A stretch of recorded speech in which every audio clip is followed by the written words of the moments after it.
DS classes में आप सभी डियर स्टूडेंट का स्वागत है।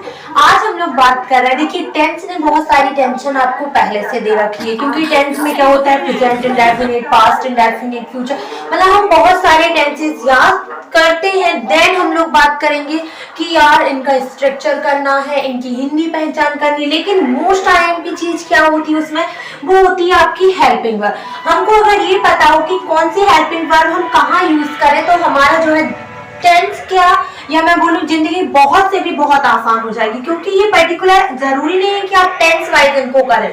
जैसे हैज हैव हुआ, इसको हम पास्ट के सेंस में भी यूज करते हैं, पढ़ता है के सेंस में भी यूज करते हैं। जैसे मैंने बोला आई एम दीपिका, मैंने ये एम किसके सेंस में, मैंने ये बोला कि मैंने बोला कि मेरा नाम दीपिका है, तो यहाँ पर मैं ये नहीं बोल रही हूँ कि मैं दीपिका कर रही हूँ, क्योंकि रही का सेंस तो आ ही नहीं रहा है। तो मेरे कहने का मतलब ये है कि पर्टिकुलर जरूरी नहीं है कि इनका टेंस वाइज ही यूज हो, अलग अलग भी इसका यूज होता है, ठीक है। तो देखिए, जैसे कि मैं बात करूँ आपके इज, एम और आर की, तो जो इज है वो किसके लिए यूज होता है, इज यूज होता है आपका ही, शी, इट और नैन के लिए, ठीक है। और यहीं पर अगर मैं आर की बात करती हूँ, तो आर किसके लिए यूज होता है, आर यूज होता है आपका we, you and then they, ठीक है। और ये एम जो होता है वो हो जाता है आपके किसके लिए, वो हो जाता है आपकी आई के लिए, किसके लिए यूज होता है, आई के लिए।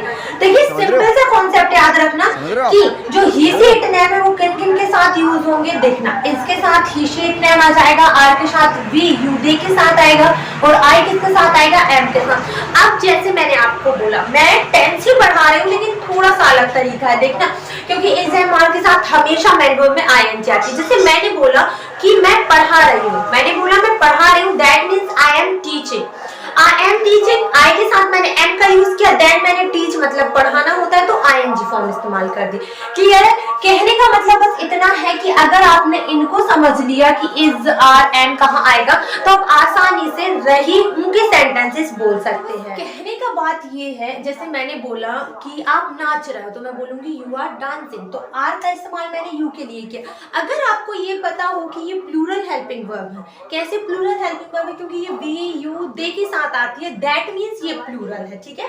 और जो आपके ही, शी, इट, नेम होते हैं, ये किसकी कैटेगरी में जाते हैं, सिंगुलर के लिए। कल मैंने वर्ब एग्रीमेंट पढ़ाया था आप सभी को, जिसमें मैंने आपको पर्टिकुलर हर एक उस पर बात करी थी, किस लिए करी थी, इसीलिए करी थी ताकि आपको ये क्लियर हो जाए कि हेल्पिंग वर्ब में दिक्कत कहाँ आती है, ठीक है। और मैंने आपको एक शॉर्ट्स भी डाला था, उसका मुझे आंसर जरूर से भी जरूर कमेंट सेक्शन में दे दीजिएगा। चलिए आगे देख लेते हैं। यहाँ पर लिखा है आपका बाज वर्ब। अब देखना, ये जैसे इज है ना, वैसे ही आपका बाज है। कैसे वैसे है, देखिए ही, शी, इट, नेम के साथ हमेशा बाज का उपयोग होता है, और इंक्लूडिंग आई। इसमें बस आई इंक्लूड होता है, बाकी ही, शी, इट, नेम के साथ हमेशा बाज यूज होता है। और इनके लिए यूज करते हैं हम किसका, जैसे मैं यहाँ पे लाइन में क्लिक कर देती हूँ आपके लिए। जैसे आर किसके लिए आता है, आपका वर के लिए। क्लियर है, जैसे मैंने बोला कि वो बाजार जा रहे थे, अभी नहीं गए हैं, वो हमारी समस्या नहीं, लेकिन मैंने बोला वो बाजार जा रहे थे। अब वो मतलब मैंने यहाँ पर्टिकुलर एक ग्रुप की बात करी, तो मैं यूज करूंगी दे का। मैंने बोला they were going to market. Clear है, तो मैंने वर का यूज इस्तेमाल किया। मैं बोलूँ यूज क्यों किया, क्योंकि दे यूज हो रहा था, ठीक है। अब जैसे कि मैंने बोला कि हम उज्जैन जा रहे थे, सो वी जा रहे थे। अब हम वी के साथ क्या इस्तेमाल करेंगे, वर, क्योंकि हमें पता चल चुका है कि वी, यू और दे के साथ वर यूज करते हैं, तो हम क्या बोलेंगे, we were going to Ujjain. Clear है, इसमें क्या है, आपको टेंस वाइज पढ़ने की जरूरत नहीं, ना ही किसी टेंस का नाम याद करने की जरूरत है, क्योंकि हम स्पोकन में ये थोड़ी बोलते हैं। मैंने बोला we are going to Ujjain या we were going to Ujjain, तो हम यूज करेंगे। भाई मैंने यहाँ पर पास्ट के कॉन्टिन्यूअस का इस्तेमाल किया, मैं सामने वाले से ये थोड़ी ना बोली, मैं जनरल इंग्लिश बोल रही हूँ, तो मुझे कुछ भी बताने की जरूरत है ही नहीं। और स्पोकन में अगर थोड़ी बहुत भी मिस्टेक होती है तो इतना चलेगा आपका, ठीक है। इतना लोड लेने की जरूरत नहीं है कि ग्रामेटिकल आप उस चीज को बिल्कुल मिस्टेक सुधारे, भाई या सामने वाला ये बोले नहीं आपने एस नहीं लगाया, एस लगा लीजिए, ऐसा कुछ नहीं होता है। जब आप बोलते हैं तो फ्लुएंट के साथ और कॉन्फिडेंस के साथ बोलिए। अगर आप टेंस वाइज बिल्कुल ना बोले, मैंने जो सिखा रही हूँ उसके हिसाब से बोले ना, तो आप आसानी से इनको सीख सकते हैं, क्योंकि यही है टेंस का पूरा मूल उद्देश्य। मैं बोलूँ तो जैसे आप हैज हैव पर चलिए, तो हैज किसके जैसे होता है, इनके जैसे। हैज आएगा आपका ही सी 89 के साथ हैज आता है। यहाँ पर अगर मैं वी यू दे की बात करूं तो उनके साथ हैव का इस्तेमाल करते हैं, इंक्लूडिंग आई, इसमें आई इंक्लूड होती है। जैसे मैंने आप सभी से बोला, ध्यान से सुनिएगा। और एक आपको अच्छी चीज बताती हूँ, जैसे कि मैं टेंस के नाम ले देती हूँ तब ताकि आपको समझ में आ जाए, या फिर मैं ऐसे बोल देती हूँ shall will, shall be will be, shall have been, will have been, shall have और विल हैव। ये ऐसी हेल्पिंग वर्ब हैं जो हमेशा फ्यूचर के लिए यूज होती है। इंडेफिनिट की बात करें तो शैल और विल के साथ, अगर मैं फ्यूचर कॉन्टिन्यूअस की बात करूं तो शैल बी, विल बी, और अगर मैं थोड़ा सा आगे चले जाऊं तो मैं किसकी बात करूंगी, फ्यूचर के परफेक्ट की, तो वहां पर यूज होती है शैल है, विल हैव का।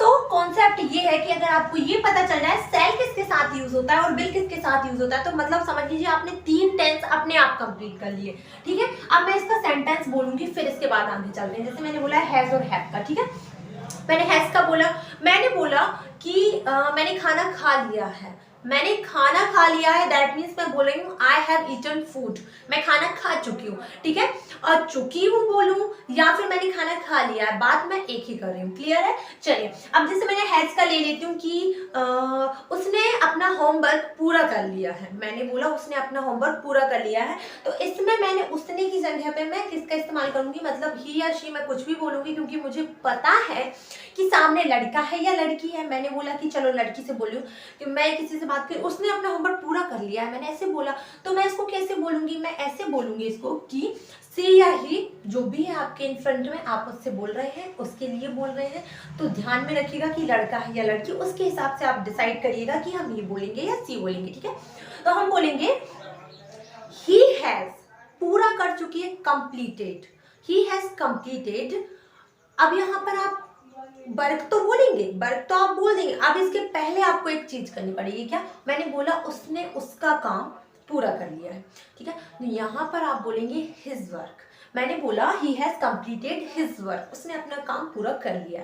कहने का तात्पर्य है, अगर आप उसका, उसकी आंखें बोल रहे हैं और पॉजिटिव वे में बता रहे हैं तो आपको बताना पड़ेगा कि आप क्या बोलेंगे। ठीक है, तो हैज और हैव का इस्तेमाल ऐसे करते हैं। जैसे मैं सेल की बात करूं तो भाई सेल का जो यूज है वो रेयर हो चुका है, बहुत ही कम से भी कम हो चुका है। अगर आप टोटल विल यूज करते हैं तो वो भी सही होगा, क्योंकि सारी चीजों के लिए, ऑल सब्जेक्ट के लिए विल ही आएगा।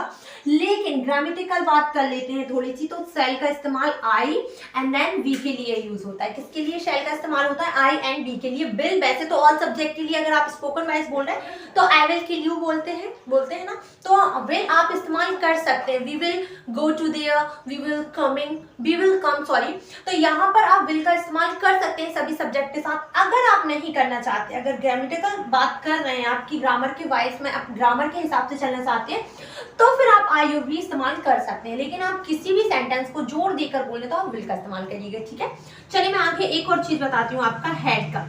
हेड सभी सब्जेक्ट के लिए आता है। जैसे मैंने बोला था ना कि सी हैज कंप्लीटेड हर वर्क या he has completed his work, तो जैसे अगर मैंने बोला कर लिया था, अगर मैं बोली उसने उसका काम कर लिया था, तो वहां पर हैज या हैव की जगह पे हैड इस्तेमाल करेंगे। कैसे?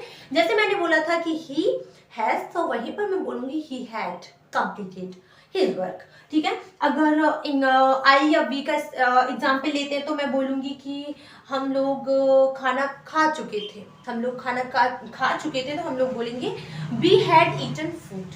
ठीक है, कहने का मतलब बस इतना है कि इनका अगर आपने इस्तेमाल सीख लिया तो आप आराम से इंग्लिश बोल सकते हैं। अब चलिए मैं ये बताती हूँ, मैं दिल्ली जाऊंगी, कब जाऊंगी मेरे को नहीं पता, हालांकि जाऊंगी या नहीं ये भी मुझे नहीं पता है, लेकिन मैंने एग्जाम्पल ले लिया कि मैं दिल्ली जाऊंगी। जाऊंगी मतलब आ गया शैल और विल, गी आ रहा है तो शैल और विल इस्तेमाल करिए, कोई दिक्कत नहीं। जैसे मैंने बोला कि मैं दिल्ली जाऊंगी तो मैं बोलूंगी आई शैल गो टू दिल्ली।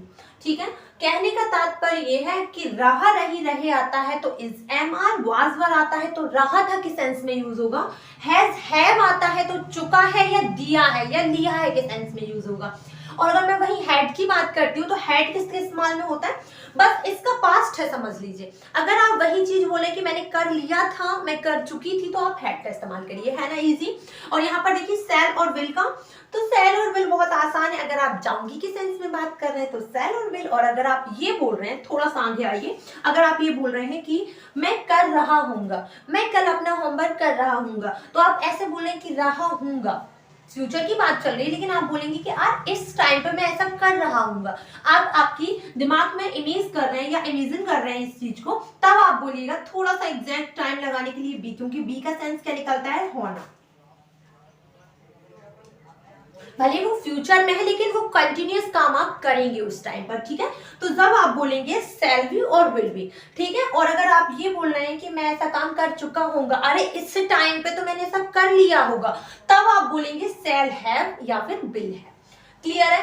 एक ही उसमें आपके सारे टेंस तो यही है, बस यहीं तक खत्म हो जाते हैं टेंस। जैसे मैं एग्जांपल मैंने आपको पूरे क्लियर करवा दिए हैं, और यही हेल्पिंग वर्ब है जो हमारी जान खाती रहती है। अगर आप टेंस का पूरा देखना चाहते हैं तो मैंने एक लिंक प्रोवाइड करवाई है आपको सेशन में, नीचे लिंक दी गई होगी आपको डिस्क्रिप्शन में, नहीं मिल पा रही तो कमेंट सेक्शन में कमेंट कर दीजिएगा। उसमें मैंने ऑल टू ऑल, मतलब ये समझ लीजिए एक एक स्टेप करके आपको सारे, मतलब टोटल ऑल टोटल टेंस बताएं, नाम, आपका हिंदी पहचान, आपकी स्ट्रक्चर और वर्ब की पहचान, मैंने सारी उसमें बताई। बस मैं इसका थोड़ा सा शॉर्ट में, जिसका समझ में आ चुका है टेंस, और जो लोग सोचते हैं कि is, am, are, was, were, has, have, had, shall, will, have, इस चीज में जब कंफ्यूजन होता है ना, तब हम ये कर सकते हैं। अगर आपने एक बार टेंस पढ़ लिया, जो मैंने डिस्क्रिप्शन में लिंक दी है, तो फिर आप ये देख सकते हैं, क्योंकि ये आपके लिए ऐसा है कि आपको पता चल जाएगा कि हम आई एम बोले या आई आर बोले, ठीक है।